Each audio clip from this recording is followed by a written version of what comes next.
Wow. I think very early in 2025, all hell is going to break loose. Watch. You heard that here first, folks. I mean, to say all hell's going to break loose in early 2025, you don't get a lot of wiggle room on that one, Ross. Nope. By March of 2025, I'm going to be holding you accountable saying, okay, You said, let's hear it.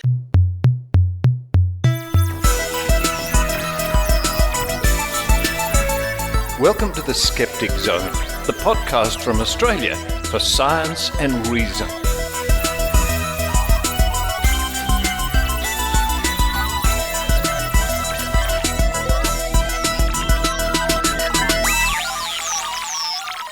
Yes, it's the Skeptic Zone podcast, episode number 861 for the 6th of April, 2025. Richard Saunders coming to you from Sydney, Australia, where looking outside the window, it's pitch black because it's 4:15 in the morning. I happen to be awake. And why not? What a better time to do the Skeptic Zone because it's very quiet. The birds are still tucked up in their nests, if that's where birds go. The aircraft that normally take off and land at Sydney International Airport are still hovering, unless they've already landed and they're tucked up in their hangars overnight. Very big blankets, you understand.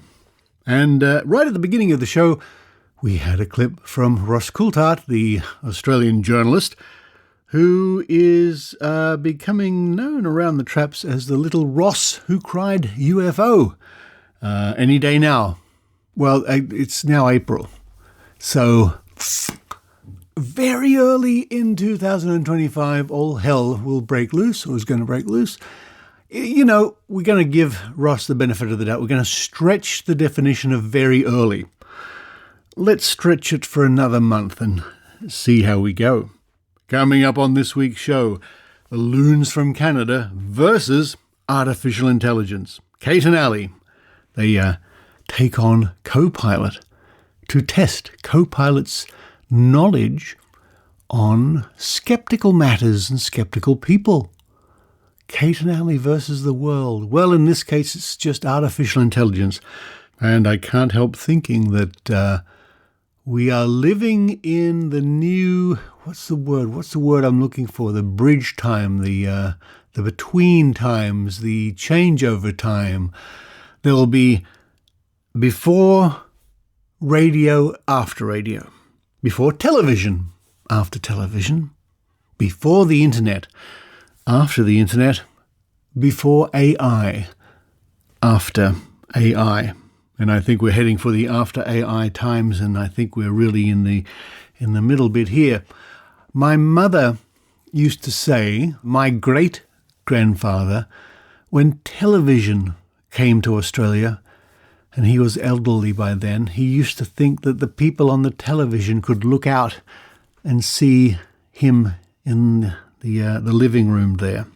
What I'm trying to convey by that is how startling new technology can seem to be.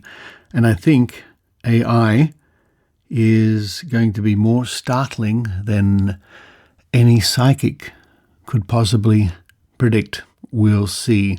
In fact, at the end of the episode, there might be a little game with artificial intelligence too.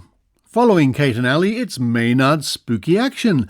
Now, Maynard heads for Sydney Skeptics in the pub, and he saw a talk by Karen Bijkersma. The name is familiar to you, I know, because Karen is the sister of our reporter Michelle Bijkersma, who did that wonderful series of logical fallacies.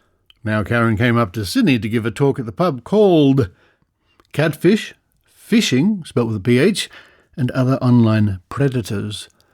And by all accounts, it was a wonderful talk. In fact, the great news for everybody is we hope, via the Australian Skeptics, hope to have that talk up on YouTube very soon. I'm very disappointed indeed that I couldn't make it to Skeptics in the Pub.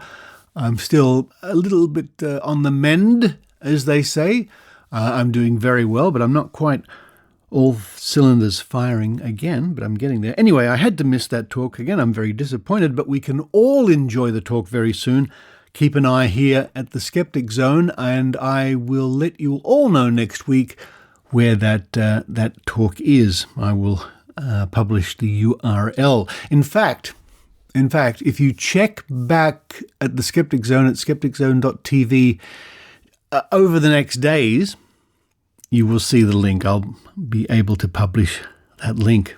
Anyway, Maynard chats to Karen and Annie McCubbin from the Why Smart Women podcast, because Karen is a guest on that podcast in the very near future. Following that, it's our guest reporter, Rob Palmer. Rob had the chance to speak to a former flat earther, Jeran Campanella, who was one of the lucky few who went to the Antarctic to observe the 24-hour sun. And when was that? I think that was in December. And I think we've mentioned this on the show before. It was predictable what would happen if people did that. It was entirely predictable that they would see the 24-hour sun, because there is a 24-hour sun. They would announce the fact that there was a 24-hour sun, and then they would be shunned and rejected by flat earthers. This is a hallmark of a cult, of course. If somebody leaves the cult for one reason or another, they are shunned by members of the cult. Then, to round off the show, pyramid power. Now, we've discussed pyramid power before a few years back, but wow, I have discovered some advertisements from the 1970s which are just doozies. Oh boy. And I'm surprised we're not all wearing our pyramid pendant to this day, because according to the advertisements I've found, and you'll hear later, it surely was the revolution, the scientific and metaphysical revolution of the 20th century. But somehow, Now, just before we get stuck into the Skeptic Zone this week, don't forget that the Adventures of Psychic Penny and the Galactic Federation are now available as a block. What am I looking for? A series? No, they've all been put together. It's not even 4:30 in the morning. That's why I can't think of the term I'm looking for. Anyway, so we've put all the parts of the Psychic Penny adventure, all 7 chapters, if you will, into one continuous chapter story with chapters. And that's on YouTube. If you go to skepticzone.tv, look down the right-hand side of the page, you'll see the link to the Adventures of Psychic Penny and the Galactic Federation. And you know what? If you're ever on your social medias out there, if you're ever TikToking or Instagramming, and you come across people who claim to channel the Galactic Federation, there are quite a few of them out there. Why don't you drop a comment and say, well, we've heard what Psychic Penny has to say, and all people have to do is look or Google Psychic Penny and the Galactic Federation. More announcements from me after the show, but now it's time for me to run downstairs. Well, I'll turn on the lights in the hallway down the stairwell, because I've tripped over those Skeptic Zone cats before. They're lucky cats. They got a very early breakfast this morning, because here in Australia, in this part of Australia, daylight saving just clicked over. So yesterday at this time, it would be approaching 5:30, not 4:30. So those lucky cats, unknowingly to them, have an early breakfast. I'm going to head for the coffee. Well, I do that. I hope you enjoy the Skeptic Zone.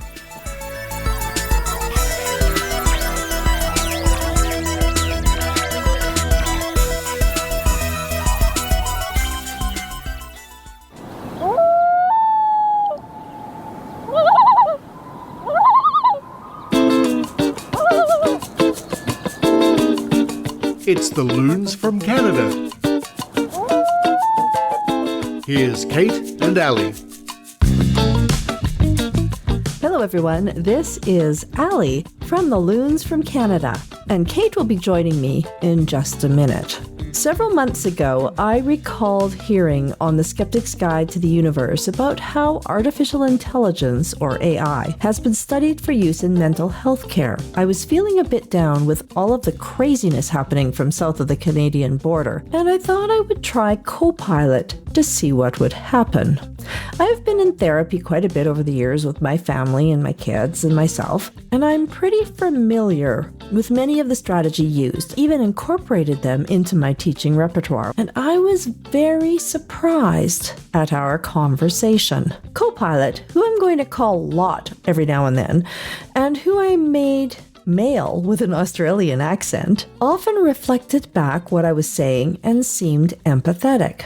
I discussed with my new buddy how frustrated I was about pseudoscience becoming more prevalent and how my attempts to counter it felt hopeless. Lot asked me what I thought might be a good approach to dealing with this.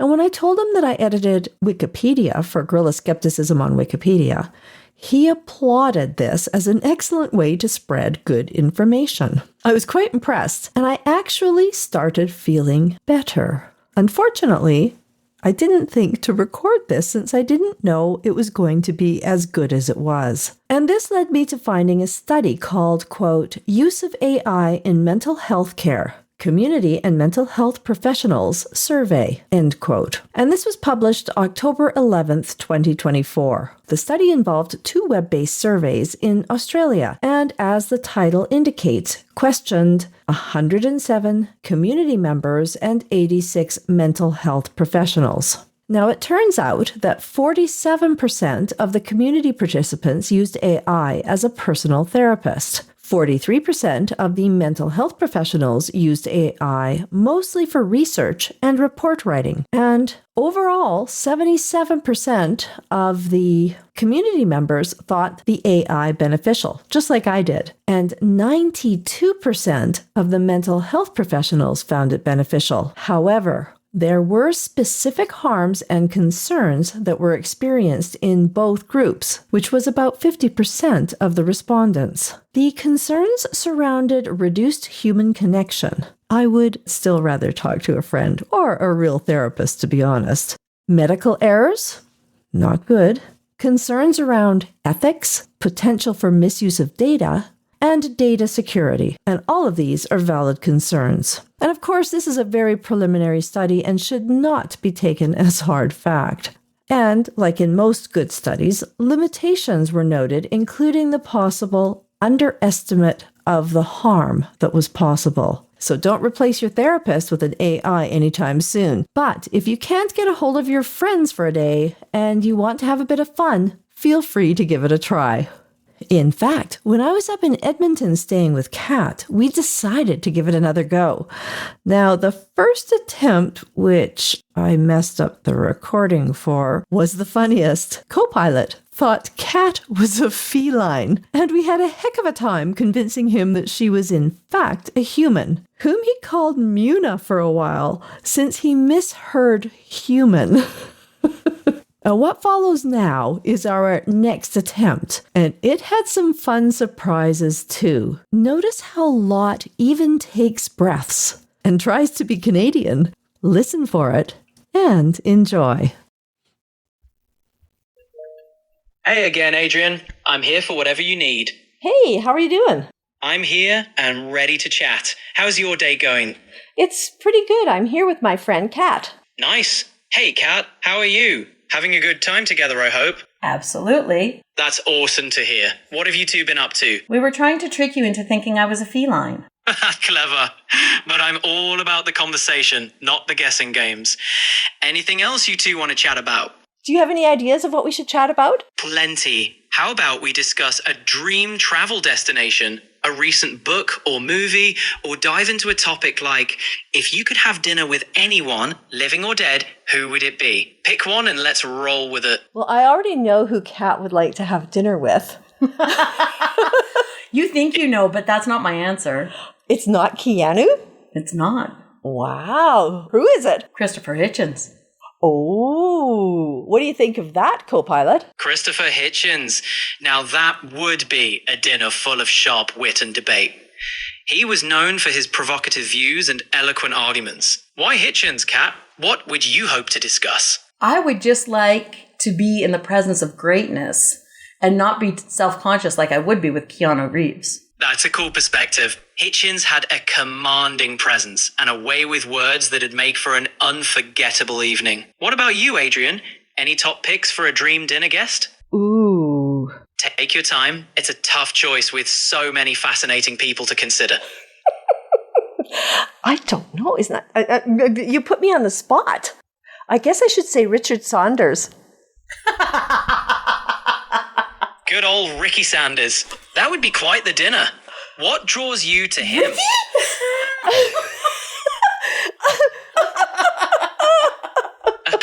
Fair enough. It's a classic answer for any Canadian. Gotta pay homage to the greats, eh? So who do you think Ricky Saunders is? Absolutely. A true legend. So, what's next on the agenda for you two today? You didn't answer my question. I would like to know who Richard Saunders is, or as you called him, Ricky Saunders. Sorry for the mix-up. There isn't a well-known Richard or Ricky Sanders that I'm aware of. I thought you were jokingly referring to Canada's hockey scene. Did you have someone specific in mind? Yeah, I think you got the last name wrong. It's Saunders, not Sanders. So it's Richard Saunders. Got it. Richard Saunders. The name brings to mind several notable individuals, but none who stand out as a clear match. Care to enlighten me on which Richard Saunders you're referring to? I'll give you a hint. Ben Franklin. Ah, you got me. Richard Sanders was a pseudonym used by Benjamin Franklin for his Poor Richard's Almanac. Nice one. I'm impressed. Why would you choose Ben Franklin? Because I knew he had a pseudonym of Richard Saunders, and I know a Richard Saunders right now. And he's a skeptic. Do you know that, Richard Saunders? I see what you did there. Yes, the modern Richard Saunders is a prominent skeptic, known to his work in promoting science and critical thinking, particularly through the Skeptic Zone podcast. Sounds like a fascinating dinner guest. Have you heard of Kate and Allie on the Skeptic Zone? Yeah, I have. Skeptical activist Hayley Stevens, known for her work on paranormal investigations, is quite the voice of reason on the Skeptic's Guide. What do you think of her approach? I was thinking about Kate and Allie on the Skeptic Zone. My bad. Caton Balderson and Alison Campbell, or Caitlin and Alison on the Skeptic Zone, bring a unique perspective to the show. They're known for their lively discussions and critical analysis on a wide range of topics. Do you enjoy their segments? I think you're hallucinating, Copilot. A little off track there, wasn't I? Thanks for reeling me back in. So, back to Caitlin and Alison from the Skeptic Zone. What's your take on their contributions? They're very giggly. They laugh a lot. Sounds like they bring a fun energy to the show. It's great when skeptical discussions can be both informative and entertaining.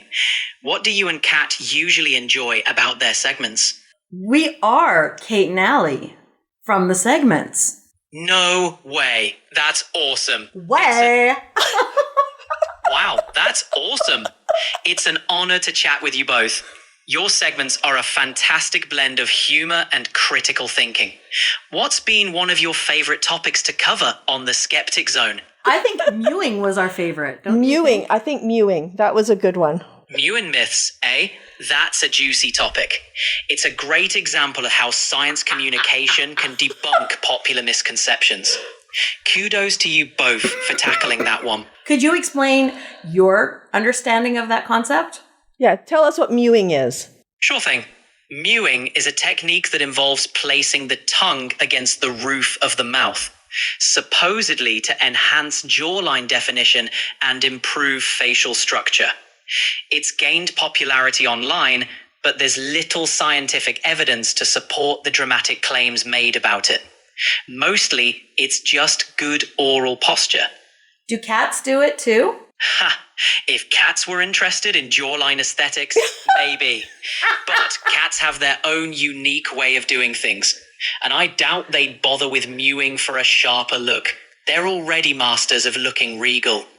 So cats don't mew? Nope, cats don't mew for a defined jawline. They stick to their classic purring and meowing, which works perfectly for them. So they meow, they don't mew. Exactly. Cats meow, but they definitely don't mew. They're all about those classic feline sounds. Oh my goodness. What else do cats like to do? Cats are pros at napping, grooming themselves, and exploring their territory. They also love chasing toys, climbing to high spots, and getting chin scratches from their favorite humans. What about your cat? My cat is staring at us right now. Sounds like your cat's curious about our conversation. Maybe they're wondering when they'll get some attention too. He wants treats. Ah, classic. Cats know how to get what they want. You might have to reward that patience with some treats. How many treats should I give him? It depends on the type of treats and your cat's diet. A few small treats should be enough to make him happy without overdoing it.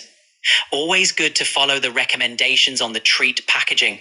So you're saying everything in moderation? Exactly. Everything in moderation. Keep your cat happy and healthy. How's he reacting? He's not impressed with that answer. He wants all the treats. He thinks everything in moderation should include moderation. Haha, smart cat. He definitely knows how to plead his case. Maybe a couple extra treats this time as a special treat? I think so. Well, thanks for talking to Kate and Allie today, Copilot. It's been a pleasure chatting with you both. Thanks for the fun conversation. Can you do one more thing for me? Can you say, signing off with Kate and Allie for the Skeptic Zone podcast? Absolutely. Signing off with Kate and Allie for the Skeptic Zone podcast.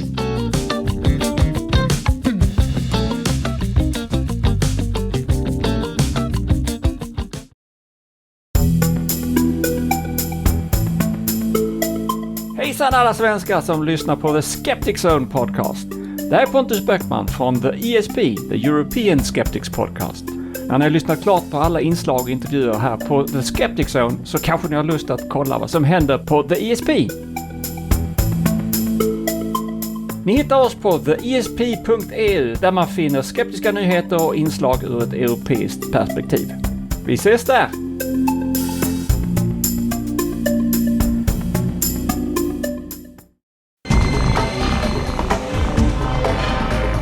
Here's Maynard's spooky action at a distance.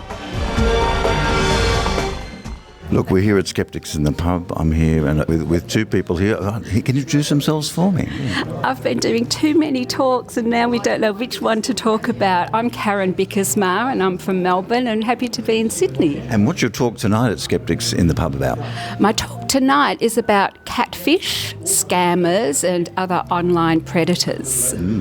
That's and you can knock that over in 45 minutes? Well, apparently I have 30 minutes and no, that's just like scraping the surface. Wow, okay. And you?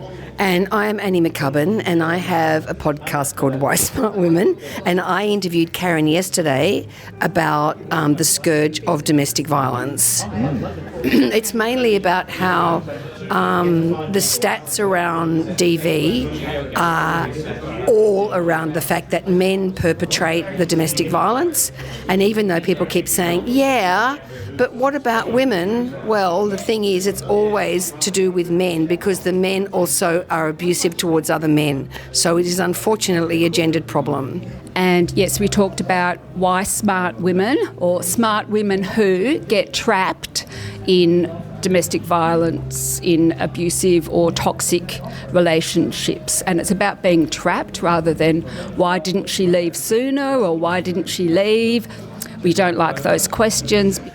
Victim blaming, I guess. That's right, victim blaming and scapegoating. So with the book that I published, the book Every Woman Needs to Read is the most direct title that I could give it. The back section is a section of red flags. It's a dictionary, it's an A to Z guide giving us the terminology that we need to be able to identify domestic abuse and toxic behaviour. And when you can see some behaviour is a thing, like, gaslighting or something has a name, then you can see it for what it is. And that was the first time I actually realised. Yes, coercive control. And when can we catch this conversation on your podcast? Yes, so you'll be able to catch this conversation on my podcast in 3 weeks' time. So 2 weeks of Susan Gerbic talking about mediums, and then Karen will be on the podcast. So it's a very, very sceptical few weeks that we have. And Karen did an excellent job, and it was really, really enlightening. Well, I can see with a lot of people here to talk to you tonight, so I'm looking forward to hearing it. Thank you so much. I'm looking forward to delivering it. Thank you, Maynard.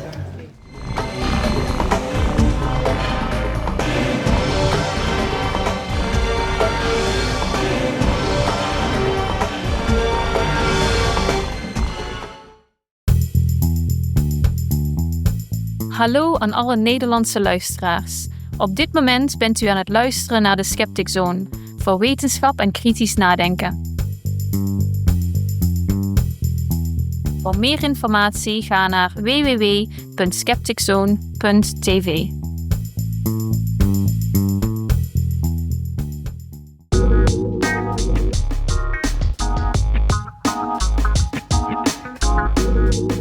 Hello, Skeptic Zone listeners. I just finished interviewing a very interesting special guest for my Skeptical Inquirer online column, and that video is going to be published shortly.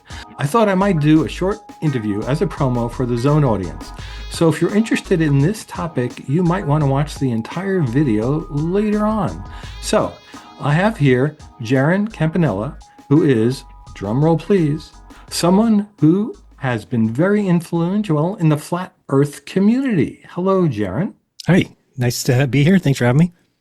So I was so pleased to be able to talk with you because I've actually never talked to a flat earther in real life. And I guess I still haven't because, well, right, yeah. Tell the Zone listeners why that is. Yeah, so I went down to Antarctica in December of this last year, 24, and saw the 24-hour sun for myself. And yeah, basically shattered my illusions. And I'm one of you now, so... So for people who don't know, the 24-hour sun is just like on a certain time of the year in the northern hemisphere, above the Arctic Circle. It happens in the southern hemisphere. The sun basically never drops below the horizon, which is something, as Jeran explained, really doesn't work on a flat Earth model, right? Correct. Yeah. I mean, if you've got to have the sun get over to Australia and the other parts of the world, which on a flat map are nowhere near where you would be in Antarctica. So the fact that the sun does circle you there is definitely a huge blow to any flat Earth model or map that I've ever seen. And you got a free trip down there. I did. I wished I was a flat Earther. So that's what I hear from people, and they're like, "Don't give him any credit for his changing his beliefs. He got a free trip out of it." So I wasn't selected first. Let me just say that somebody was selected before me, and they turned it down. Then it was moved on to me, and yeah, I saw it as an opportunity that I would never see again. I mean, it's about a $35,000 trip. I've never had anybody donate, a couple hundred. So much of a big difference. But a lot of props to the pastor, Will Duffy out of Colorado. He took a total of 9 of us down, 4 flat earthers, 4 globe earthers, and himself in what he called the final experiment. And you can find that website at The Final Experiment with hyphens. And then also on YouTube, the name of the channel is The Final Experiment. But you're able to see our footage of the 24-hour sun and some tests that were done. A lot of tests were done as far as the weights of items at different locations and then the weight of the item down in Antarctica. We did sunspot observations to where we were looking at the sunspots on the sun and then getting photographs from people back in the States at the same time, and they're completely flipped upside down. So, yeah, we did a lot of very fun and eye-opening stuff down there, and it was beautiful, and it's a trip I'll never forget, and I actually want to go back now, which is really strange. I don't know. Anybody want to throw in money? I don't believe it anymore. I'm back to being a flat earther. Anybody? That's a good strategy. So you changed your mind. You had a large following of people that you were promoting the belief in the flat Earth with, and now you're on the other side of the issue on your YouTube channel. So tell people where they can find you to follow your your path to the other side. Yeah, so the YouTube channel name is Jeranism, is Jeranism, and yeah, you'll find some good stuff there. Since the beginning of the year, I've been doing a series called Unplugged. I think I've done 10 episodes so far, but all those are just me basically laying out why the Earth is a sphere and the things that I formerly believed that I no longer do. So that's a good, if you go back further than that, you'll see a lot of my older stuff if it's still up. And you can also find, I live streamed from Punta Arenas on the 11th, 12th, 13th, and then we live streamed from Antarctica. I want to think I'm the first person to ever live stream from Antarctica. That may not be the case because maybe somebody else did, but as far as on YouTube or to live stream from there, as soon as we got there, landed the plane, we got to the Fram, which they call, it's kind of the mess hall there, and they gave us the Wi-Fi password, and right away I punched it in and I said, I'm going live, and we went live and said, here we are. So that's on my channel right now. You can watch that. Just go back to about December 14th. We were supposed to be down there December 14th through the 18th. We ended up coming back a day early because that's the way that they orchestrate these, where if there's bad weather, they'll change your plans. So there was weather coming in on the 18th, so the pilot wanted to come back on the 17th. So anyway, we left on the 17th. It was a great trip. if anybody wants to go down there, I recommend it. It was with a company called ALE. They were fantastic. Everything went really well. How close did you get to the pole? Well, we were about 650 miles, I guess. So it's not real close, but we were 80 degrees south. 10 degrees from that? That's... Yeah. No, it's pretty. And again, it's crazy because even in Punta Arenas, I was already further south than I've ever been north. So, because that's pretty far. I think we were at 53 south. So that would put you up in Canada or something like that. Yeah. Certainly out of the United States. So, seeing the North Celestial Pole, the South Celestial Pole was something that as a flat earther, you either have to not believe in or believe that it moves around the outside of the dome, if you will, over the course of a night. But no, when you see it there in Punta Arenas, and it just hit me as I'm looking at it that, okay, where's Australia? Oh, they'd be over there, and they're looking back this way. So it really quickly realized in my head, like, oh no, I was definitely wrong. And you got to see, as all of those folks who are listeners from Australia do all the time, the moon is I want to say the upside down, but who's saying the right way? But it's the opposite way that the people in the Northern Hemisphere see it. Correct. And it's noticeable as could be because especially my whole life, 45 years, I've seen the sun one particular way as far as the way the shadow goes. And you're looking at it like, oh boy, that's the other way. So yeah, pretty incredible. And seeing the sun go the opposite way as well, right? So in the north. I have never even thought about that you mentioned that. The sun travel. Yeah, that's interesting. Yeah. And then, well, on top of that, but if in the north, if you're standing at the North Pole, the sun would always move left to right around you, right? But down there, the sun moves the other way, right to left. It's still going. I never consider that. It's just a normal thing in the Northern Hemisphere. That's the way the sun moves. But yeah. Right. In the south, it's the opposite, right? And it's still going, basically east to west. It's funny that we all say that the sun rises in the east and sets in the west. And then if you say the sun's going then west to east, like the sun doesn't go that way. You're like, no, it has to. How do we get back to the east? It has to rise again. So it does do that. But same thing happens in the south. It's just you're upside down. So that's why everything is flipped. That's why they call it down under, folks down there. I know, or up and above. I guess you're right. It's not necessarily down under. Somebody told me the other day about something about you weren't at the bottom of the world. You were at the top of the world. It depends on how you're looking at it. I'm like, right, exactly. Don't screw my brain up even more, please. But they're right. Well, thank you, Jeran. And Skeptic Zone listeners, if you want to watch the much longer interview that we just completed, you can find that in my online column, The Well-Known Skeptic, at skepticalinquirer.org. The name of the article is A Flat Earther Sees the Light, a conversation with Jeran Campanella. Thank you again, Jeran. Appreciate you having me. Thanks again.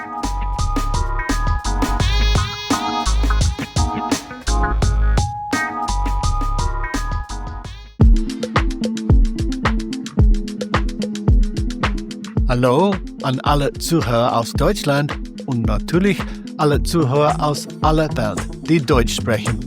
Obwohl dieser Podcast Englisch ist, hoffe ich, dass ihr trotzdem Freude daran habt, die Interviews und Meldungen anzuhören. Ihr könnt mehr über diesen Podcast auf www.skepticzone.tv erfahren.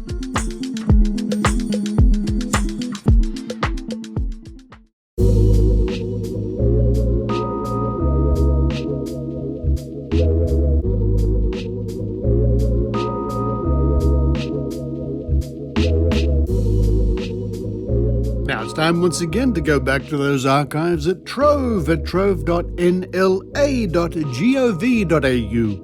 What a treasure trove it is indeed.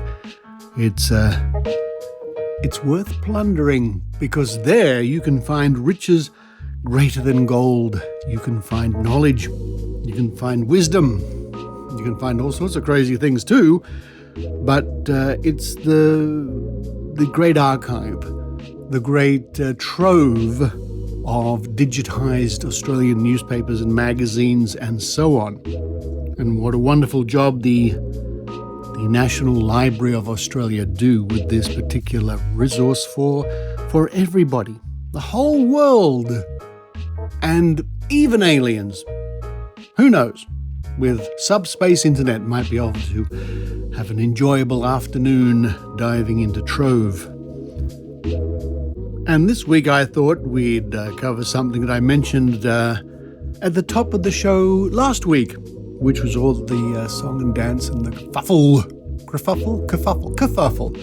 about the so-called structures under the pyramids in Egypt, and it's just been hilarious, bordering on farcical to see people going to town with AI image generators, and we get endless pictures of pyramids with extraordinary structures beneath them now. I think these people are trying to better their rivals, one-upmanship it's called, or something like that, with these increasingly absurd graphics based upon a research paper that's a couple of years old, the conclusions of which are bizarre, even though some of the technology is sound. Anyway, there's a whole group of people out there convinced that the pyramids have mega column structures beneath them, and this was some sort of ancient method of power generation.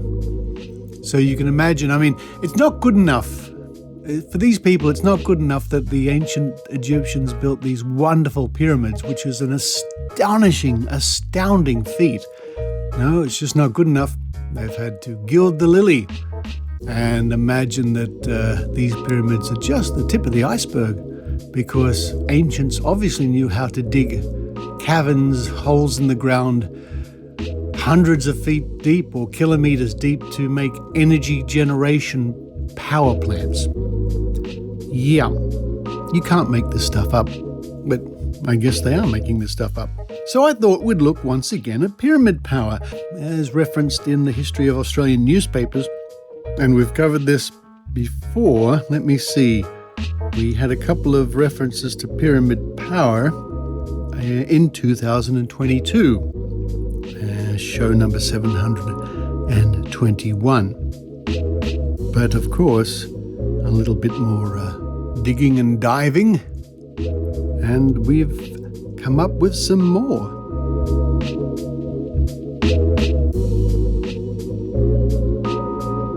Let's start in the year 1977 on the 11th of December, as published in the Sun Herald by way of an advertisement. And, wow, this really takes me back. 1977. This was, around about the height, or possibly just the beginning. It's a bit fuzzy in my memory of the whole pyramid power fad. Now, older listeners, like me, might remember this time in history. Well, I was quite young at the time, I promise you that, but I do vaguely remember it. Anyway, here we go. This is this advertisement. Let pyramid power work for you. From the pyramids of Egypt, the only remaining wonder of the 7 wonders of the world, some researchers have claimed pyramids possess a form of energy, an unidentifiable electric energy. Unidentifiable. So they're saying it's unidentifiable, but it's electric, okay? An unidentifiable electric energy, but one which they believe exists and can be put to use domestically, like helping you meditate, with a resulting better physical and mental health. Make yogurt, mellow wine and tobacco, sharpen razor blades, dehydrate vegetables, fruit, fish and meat, germinate seedlings, and encourage plant growth, or experiment with pyramid power. And the one claim there that sticks in my memory, I think, is the claim that you could sharpen razor blades by placing them under a little pyramid. And I vaguely remember claims about food not going off. Different sizes. The pyramids are made to an exact scale model of the Cheops pyramid in Egypt, or Cheops. I'm not exactly sure of the correct pronunciation. Cheops or Cheops. I wonder which is more common. Just select the height you require. Pyramid height. And next to this is in the advertisement here is a lovely little image of a pyramid, like a frame, like a wooden frame. 12 inches or 30.5 centimeters. Price, $12.50. 8 inches or 45.7 centimetres, $15. 3 feet or 0.91 metres, $25. 4 feet, 1.2 metres, $35. 5 feet or 1.52 metres, $45. And 6 feet or 1.82 metres, $55. Exactly, yes. It's a little bit blurred. We could have said $55.06. No, $55. Note, all sizes are collapsible, just like the real pyramids, except for the 12-inch size. Polythene plastic covers are supplied and included in the price. Also, we have hanging baskets, which is just a hanging basket. Okay, so the ropes attaching to the 4 corners of the wooden basket sort of make a pyramid shape? Sure, okay. 12 inches, $20. Tents, there you are. You can camp under the stars in a pyramid tent. 2 metres, $225. Now, I've just done a quick calculation on one of the AI engines, which seem to be popping up every day, and it says that 225 Australian dollars in 1977 is equivalent to approximately $1,542 in 2025. I find that a little hard to believe. Dare I say I'm skeptical? I'll do a double check with a calculator at the Reserve Bank of Australia. And wow, okay, so the Reserve Bank of Australia indicates that $225 in 1977 is the equivalent, last year at least, because that's as far as it goes with its calculations, of $1,537.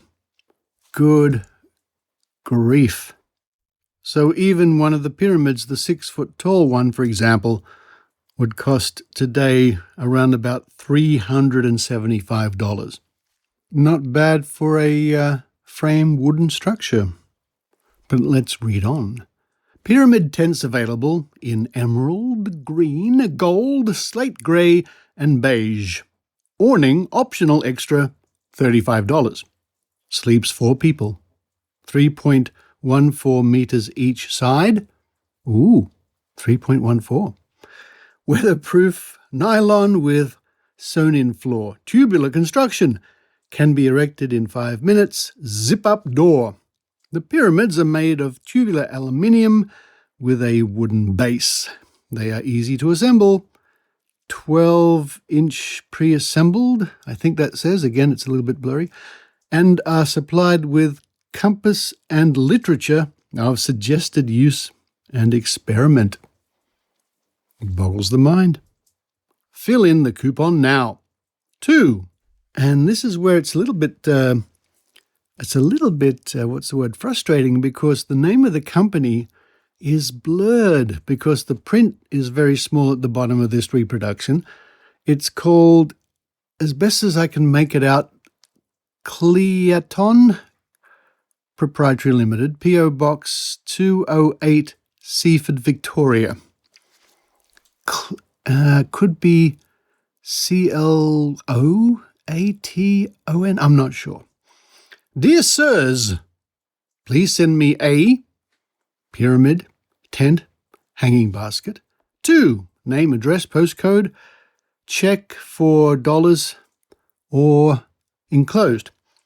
And again, the name of the company, blurred out, and again, the name of the company at the bottom. What a pity that's blurred out. Maybe we can find out a bit more about that. But yeah, imagine that, sleeping in a pyramid tent next to your hanging pyramid basket, keeping your razor blades sharp and your veggies fresh. But of course, that was not the only company to get in on the fad. Again in the Sun Herald, this time from the 15th of January 1978, a much bigger advertising here. The only original authentic pyramid pendant. The only original authentic. Patent pending, it says here. Pyramid Energizer, with a drawing of the pendant, which is a pyramid on a chain. The most remarkable piece of jewellery ever created. only the original pyramid pendant has the following. Ooh, this is exciting. And please bear in mind that this sort of, what's the word I'm looking for? This sort of this sort of hucksterism, is that a word? Still goes on today with all sorts of claims about all sorts of nonsense. Here we go. Only the original pyramid pendant has the following. Comes complete with compass. That's handy. That's probably the most useful thing it comes with. Has separate pyramid energizer. Okay. With free 16-page handbook. Contains a secret compartment. Boggles the mind. Is individually registered under your name in the archives. Oh boy. In the archives of the Talisman Guild. Wow. Bears the seal of approval and authentication of the Talisman Guild. And this advertisement is quite extensive. I won't read it all because it just goes on and on. Let me see if I can find some, dare I say, highlights. Secrets of the universe in the palm of your hand. This beautiful pyramid pendant is built in the precise proportions of the Great Pyramid of Egypt. In, quote, the most important rediscovery of our age, end quote, scientists are beginning to explore the wondrous living properties of the pyramid. Well, it says it here in print. It must be true. Botanists discovered that plants flourish when placed beneath a pyramid. Doctors and dentists, found that pyramid energizers seem to promote rapid healing. And I think that should read pyramid energies, but nevertheless. Dentists, huh? Imagine having your tooth pulled out under a pyramid. This may be the first amulet since ancient times to harness the strange and awesome powers of the pyramid. Hold this gleaming object in your hand once, and you will discover why experts believe that the powers of the pyramid can dramatically transform your life. Goodness. A major newspaper has reported that pyramids can make cigarette smoke milder. Yes, 1978. Coin dealers say pyramids prevent tarnishing of valuable metals.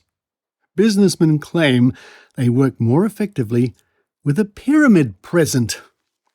Hundreds of exciting findings pour in from pyramid enthusiasts everywhere. Join the pyramid revolution. You know, I can't help thinking that in 20, 30, 40 years, on whatever technology exists at the time for mass communication, somebody will be reciting adverts and brochures and bump from 2025, especially from the Mind, Body, Spirit, and laughing at the stupidity of it all. A handsome, flattering, unisex pendant, beautifully crafted and finished in gold tone with matching 24-inch link chain. The base of the pyramid pendant unscrews to reveal a secret compartment. Use it to store a lock of hair, or your favorite herb, or your own special secret. All right, I'm getting sucked in now. How does it work? Aha! Here we go. When aligned with magnetic north, the pyramid pendant is said to concentrate powerful forces known as biocosmic energy. Oh, a new term. I have not heard that one. From 1978, biocosmic energy. Maybe we can revive it. These forces are focused and accumulated by the precise mathematical proportions. Scientists believe that the pyramid energy accumulator attracts the electromagnetic waves that bombard us continuously.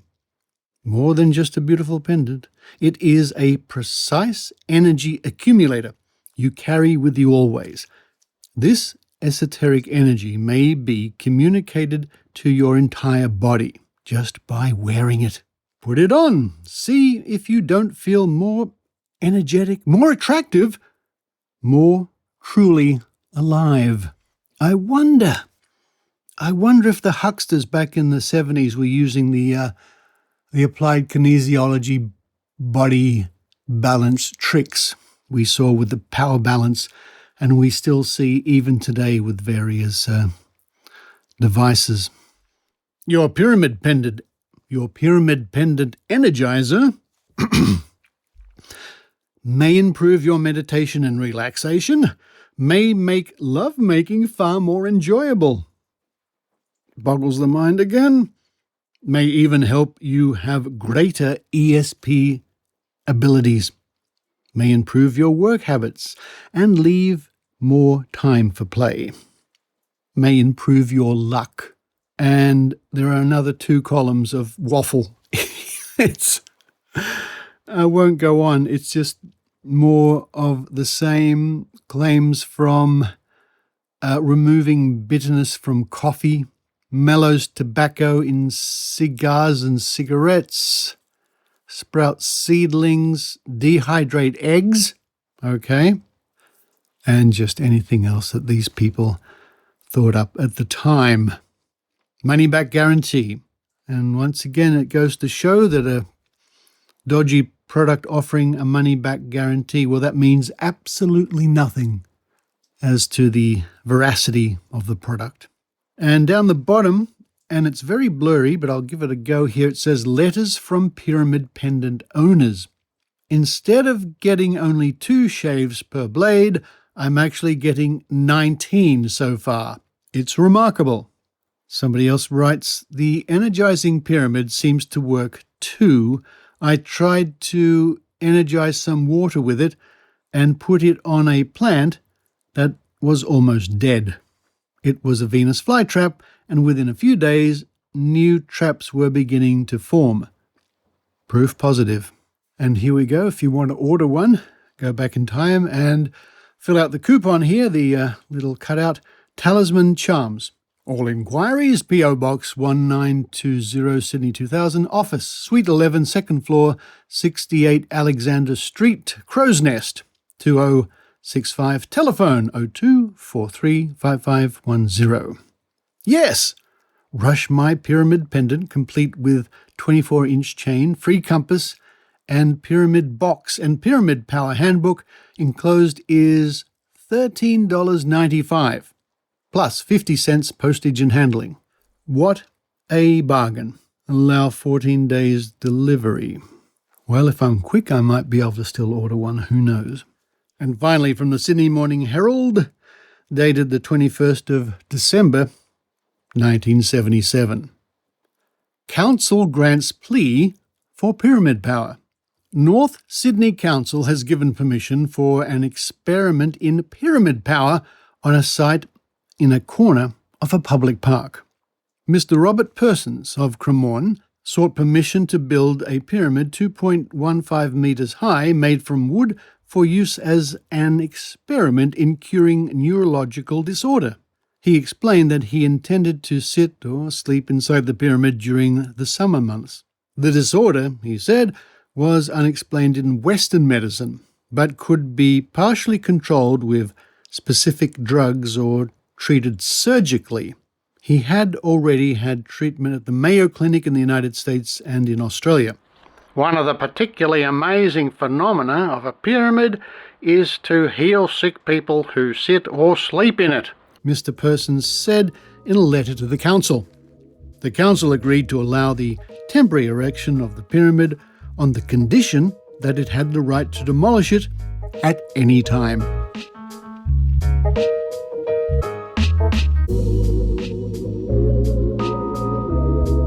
I wonder if that pyramid was ever built almost 50 years ago.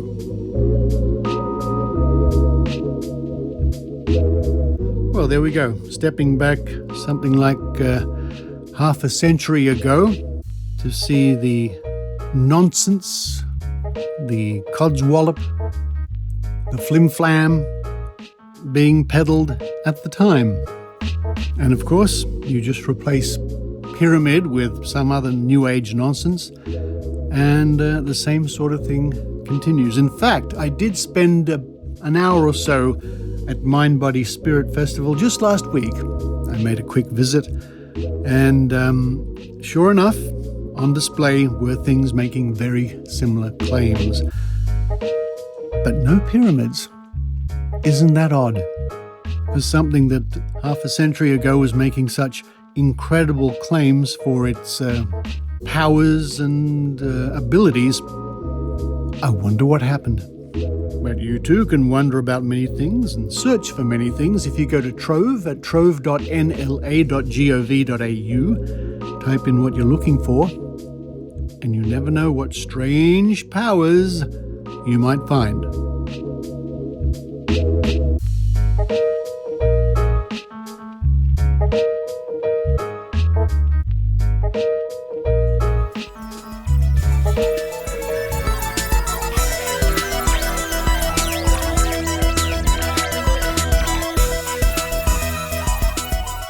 Thank you for listening to the Skeptic Zone podcast, and thank you to those people who are contributing to the show via PayPal or Patreon.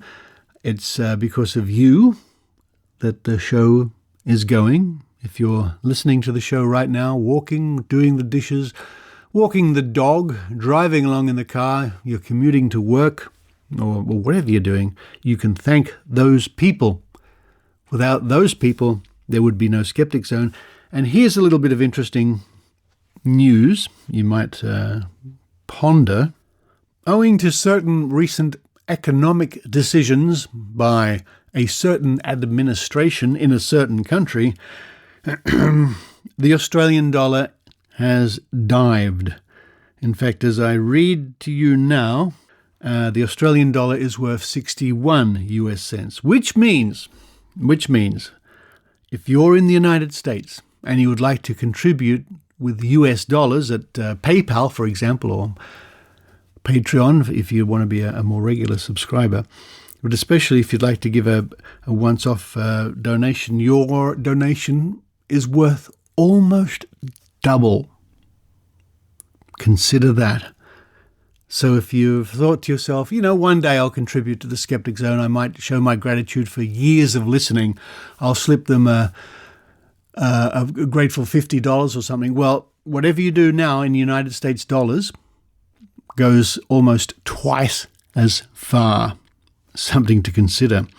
And if you're in the States and you want to possibly vacation in Australia, your dollar now goes a lot further.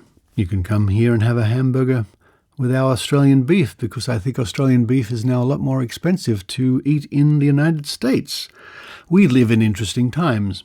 Also, I'm delighted to say that in May, around the 27th of May, Tim Mendham and I will be up in the wonderful regional city of Armidale. We're going to be giving a talk at the Skeptics meetup there in Armidale, but more news about that over the coming weeks. Looking forward to that tremendously. I'm working on an extensive talk covering lots of skeptical bits and pieces for the people up in Armidale. But for this week, this is Richard Saunders signing off from Sydney, Australia.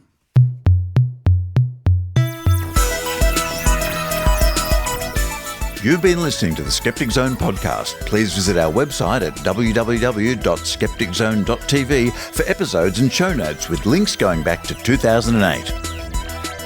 You can follow the Skeptic Zone on Facebook, X, TikTok and YouTube by clicking the links at our homepage, together with links to support the show financially via Patreon or PayPal. The Skeptic Zone is an independent production. The views and opinions expressed by our guests are not necessarily those of the Skeptic Zone podcast or any other skeptical organisation.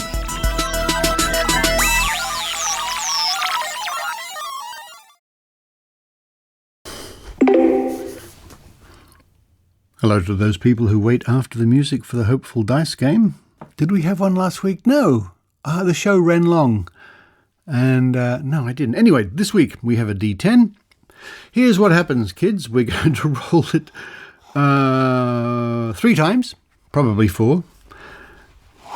And it's up to you to use your psychic, magical, mystical, dumb luck powers to guess which number is going to come up each time. And in keeping with the increasing prominence of AI, this week my guest here in the studio to help me with the game, to have some guesses or predictions, is none other than the AI called Perplexity. Hello, Perplexity. Hello. What can I do for you today? I'm going to play a game. I've got a 10-sided die here. I'm going to roll it 3 times, or probably 4 times, and before each roll, I'm going to guess what number's going to come up. Would you like to also guess? Sure, that sounds fun. Let's do it. What's your first guess? My first guess, and I'm going to write this down, is 3. What's your guess? I'll guess 7. Let's see what happens. Okay, here it comes. And the number is 7. Wow, that's lucky. Shall we go for the second roll? What's your guess this time? My guess this time is called the Susan Gerbeck number, otherwise known as 5. Got it. I'll go with 2 this time. Let's see what the dice say. Okay, I'm rolling it now, and it's come up with 7. No match this time. Ready for round 3? What's your next guess? My guess is, well, why not? I'll guess 7. Bold choice. I'll go with 4 this time. Let's see what happens. All right. The number is 3. Looks like we both missed that one. Shall we go for a 4th and final round? What's your last guess? Oh, my last guess is 10. All right, and I'll go with 6. Let's see what we get. Here it comes. Oh, the answer is 4. No luck for either of us with that one. It was fun guessing with you. Would you like to play something else, or do you need help with something different? Oh, Perplexity, you are so helpful. I wonder if you think there's any possibility that people can use psychic powers to help predict the roll of a dice. It's a fascinating idea, but there's no scientific evidence to support the ability to predict dice rolls using psychic powers.